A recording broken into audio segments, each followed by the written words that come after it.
Allahu Akbar,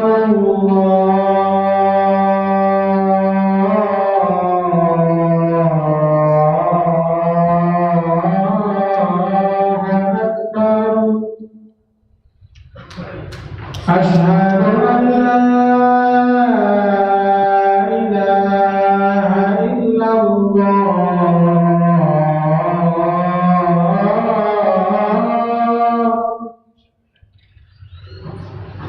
Asyhadu an la ilaha illallah.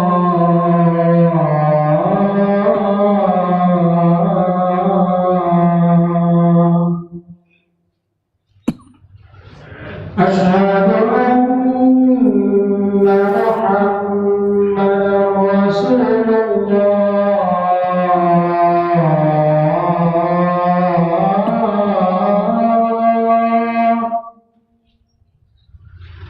Asyhadu anna Muhammadan Rasulullah.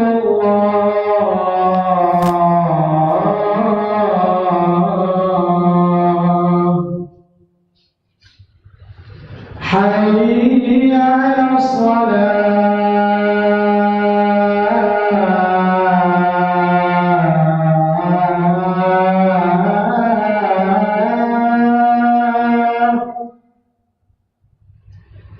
Hayya 'alas salah.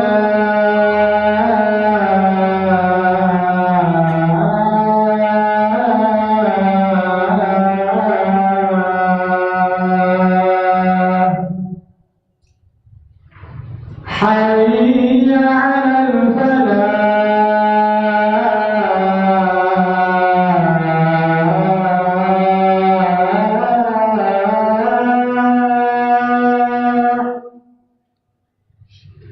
Hayya 'alal falah.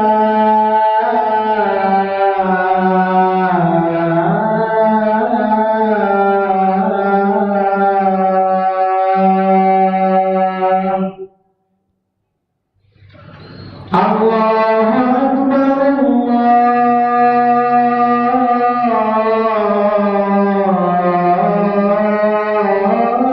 Allahu Akbar. La ilaha illallah.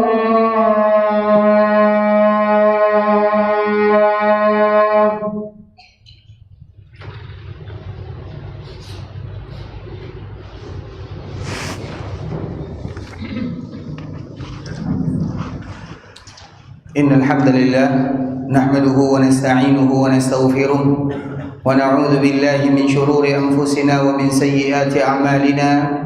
من يهده الله فلا مضل له ومن يضلل فلا هادي له. أشهد أن لا إله إلا الله وحده لا شريك له وأشهد أن محمدا عبده ورسوله لا نبي بعد. أما بعد، يا أيها الذين آمنوا اتقوا الله حق تقاته ولا تموتن إلا وأنتم مسلمون. يا أيها الناس اتقوا ربكم الذي خلقكم من نفس واحدة وخلق منها زوجها وبث منهما رجالا كثيرا ونساء واتقوا الله الذي تساءلون به والأرحام إن الله كان عليكم رقيبا. يا أيها الذين آمنوا اتقوا الله وقولوا قولا سديدا يصلح لكم أعمالكم ويغفر لكم ذنوبكم ومن يطع الله ورسوله فقد فاز فوزا عظيما. أما بعد، فإن أصدق الحديث كتاب الله وخير الهدي هدي محمد صلى الله عليه وسلم وشر الأمور محدثاتها فإن كل محدثة بدعة وكل بدعة ضلالة. Ikhwatul Islam, saudara kaum muslimin sidang jamaah Jumat rahimani wa rahimakumullah. Alhamdulillah, kita bersyukur kepada Allah Subhanahu wa taala yang mana Allah Subhanahu wa taala telah memberikan kemudahan kepada kita bersama, terutama dalam rangka melakukan ibadah yang paling mulia, ibadah berkurban karena Allah Subhanahu wa taala. Dan di antara bentuk bersyukurnya seorang hamba kepada Allah Subhanahu wa taala adalah ketika mereka menjadikan kurbannya semata-mata untuk Allah Subhanahu wa taala. Allah Subhanahu wa taala ketika memberikan nikmat yang terbesar kepada baginda Rasulullah sallallahu alaihi wasallam, maka Allah Subhanahu wa taala memerintahkan Nabi untuk melakukan dua perkara. Allah menyebutkan di dalam Al-Qur'an, "Inna a'tainakal kautsar." Kami berikan kepadamu Al-Kautsar. Al-Kautsar itu disebutkan oleh para ulama, makna secara lahiriah nikmat yang banyak diberikan kepada Nabi sallallahu alaihi wasallam. Kemudian ketika Allah Subhanahu wa taala memberikan nikmat yang terbaik, nikmat yang paling banyak kepada baginda Nabi sallallahu alaihi wasallam, maka Allah Subhanahu wa taala memerintahkan Nabi untuk melakukan fasalli li rabbika wanhar. Maka hendaklah engkau wahai Muhammad senantiasa melakukan ibadah salat untuk Allah dan juga berkorban untuk Allah Subhanahu wa taala. Artinya seorang mukmin yang dimudahkan oleh Allah Subhanahu wa taala untuk berkorban, maka itu adalah bagian daripada bersyukur kepada Allah Subhanahu wa taala. Namun poin penting yang harus kita ketahui ikhwatul Islam, di dalam ayat yang lain Allah Subhanahu wa taala menyebutkan lan yanalallaha luhumuha wala dima'uha. Ketika kalian berkorban, maka sesungguhnya Allah Subhanahu wa taala tidak memerlukan dagingnya. Allah Subhanahu wa taala tidak memerlukan darahnya. Lan yanalallah, sekali-kali Allah tidak butuh terhadap apa yang kalian lakukan.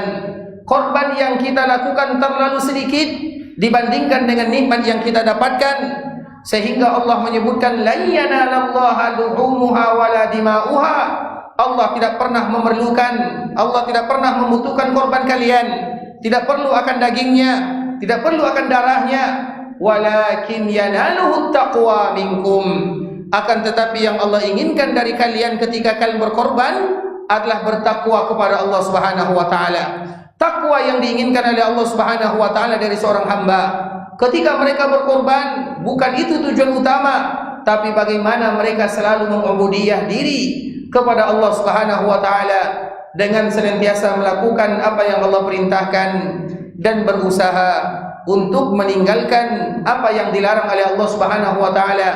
Dan itulah hakikat kurban yang sesungguhnya, di mana kita menundukkan diri kepada Allah Subhanahu wa taala dan kita meyakini bahwa kita tidak lebih daripada hamba Allah Subhanahu wa taala. Aqulu qawli hadha wa astaghfirullah li wa lakum innahu huwal ghafurur rahim.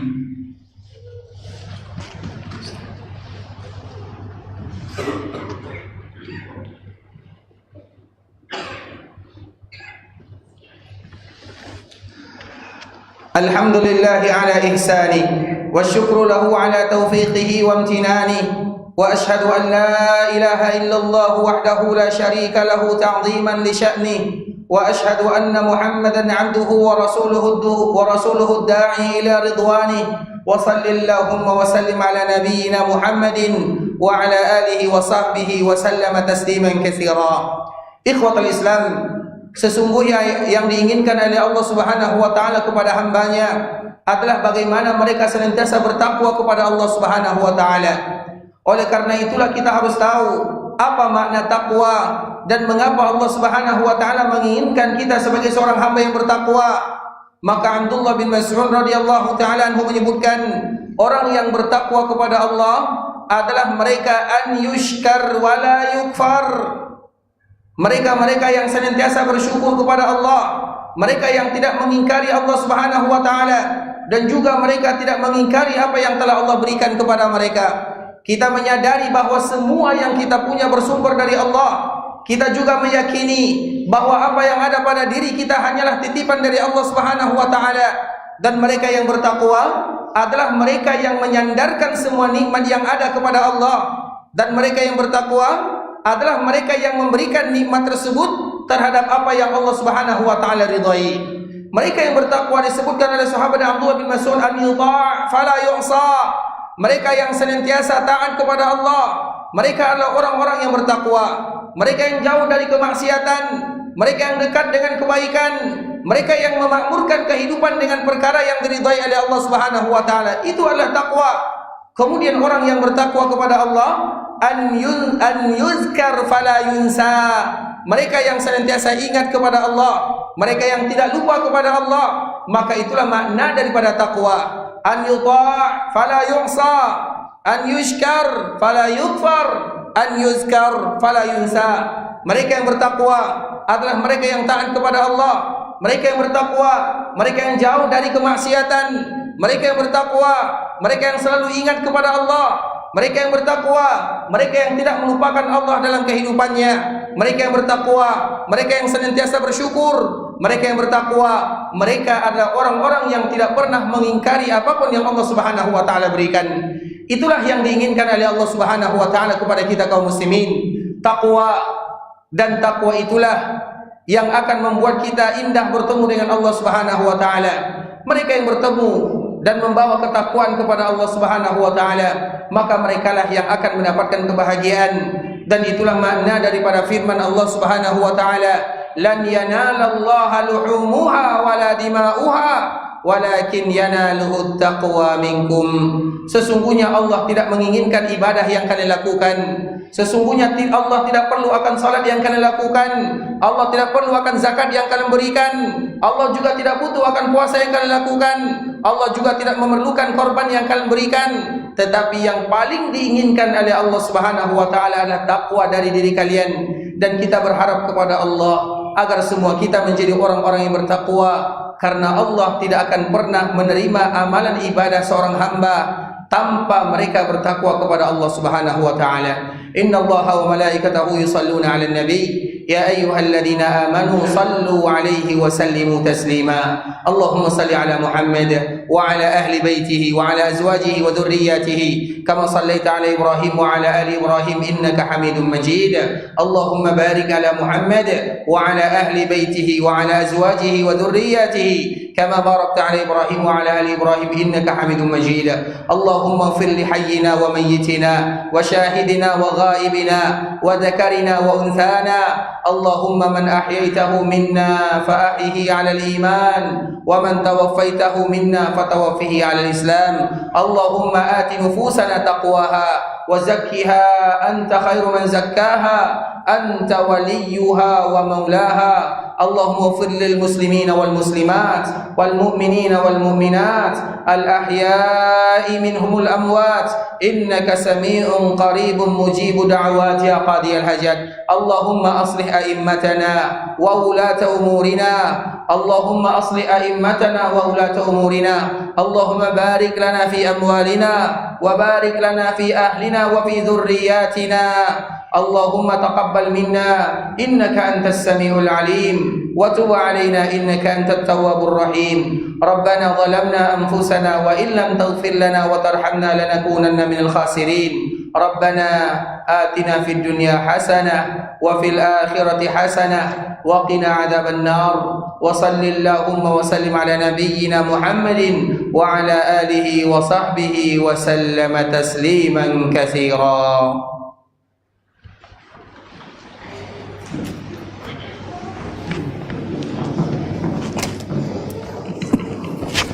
Allahu Akbar, Allahu Akbar.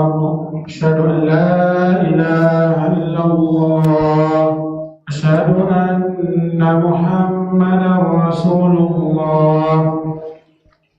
Hayya 'alas shalah, hayya 'alal falah. Qad qamatis salatu, qad qamatis salah.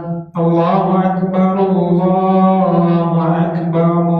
La ilaha illallah. Stau i'tadilu. Anak-anak ustaz yang di belakang semuanya salat nak ya. Mungkin yang besar-besar mungkin dijarakkan antara anak-anaknya, dipisahkan. Barakallahu fiik. Yang di belakang ya.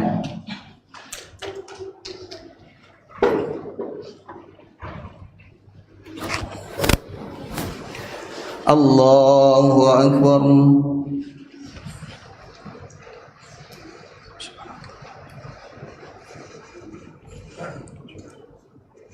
Bismillahirrahmanirrahim. Alhamdulillahi rabbil alamin. Ar-Rahmanir Rahim. Maliki yaumiddin. Iyyaka إياك نعبد وإياك نستعين اهدنا الصراط المستقيم صراط الذين أنعمت عليهم غير المغضوب عليهم ولا الضالين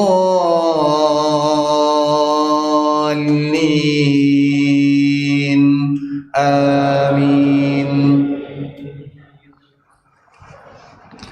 يا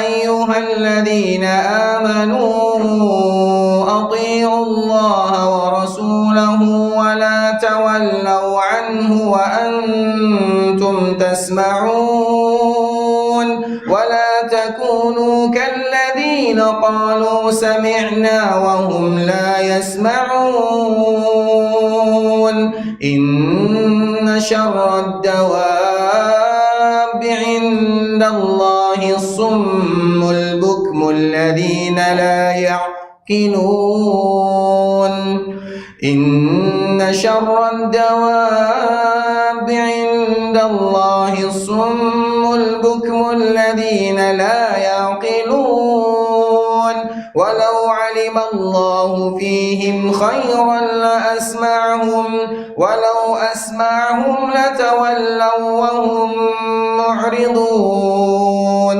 يا أيها الذين آمنوا استجيبوا لله وللرسول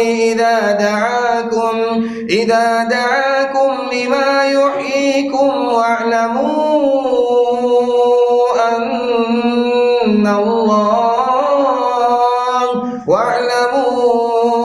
أن الله يحول بين المرء وقلبه وأنه إليه تحشرون. واتقوا فتنة لا تصيبن الذين ظلموا منكم خاصة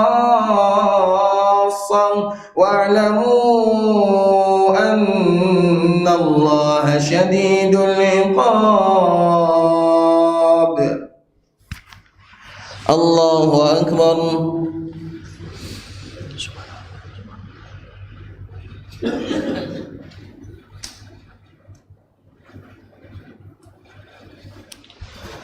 سمع الله لمن حمده.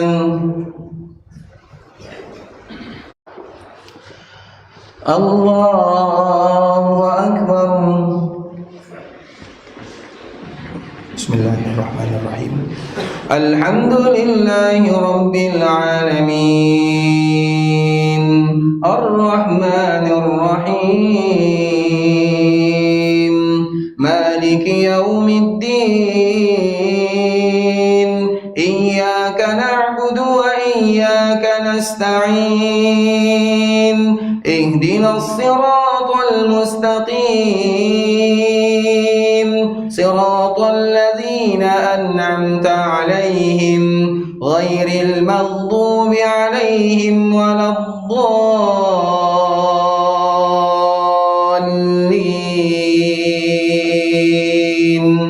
آمين.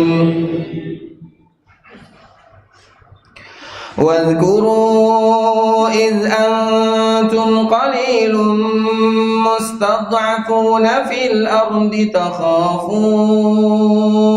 تخافون أن يتخطفكم الناس فآواكم وأيدكم بنصره ورزقكم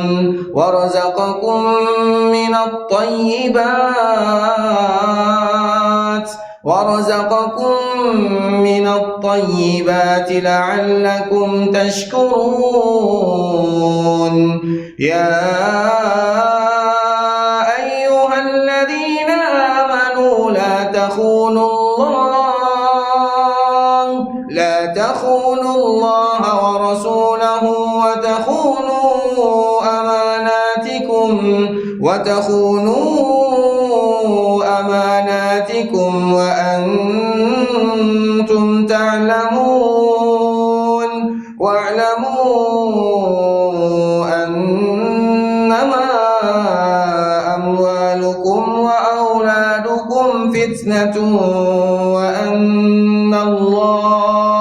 وأن الله عنده أجر عظيم. يا أيها الذين آمنوا إن تتقوا الله يجعل لكم فرقانا ويكفر عنكم سيئاتكم ويغفر لكم والله ذو فضل عظيم. الله أكبر.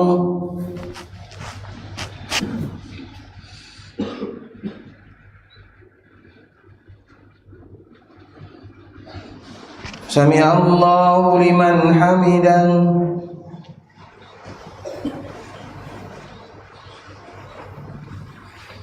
الله أكبر.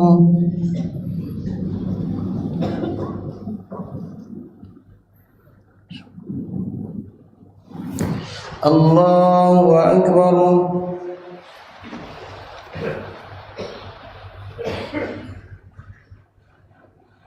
الله أكبر.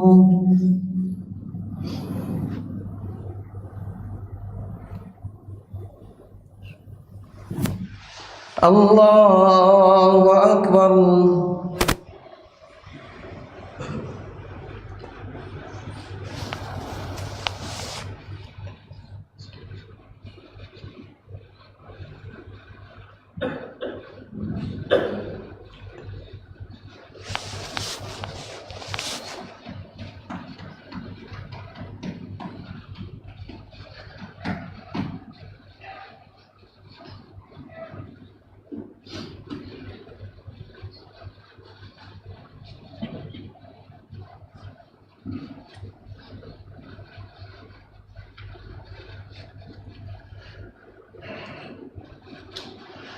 السلام عليكم ورحمة الله.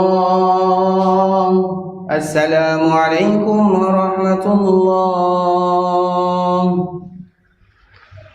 استغفر الله استغفر الله استغفر الله أنت السلام.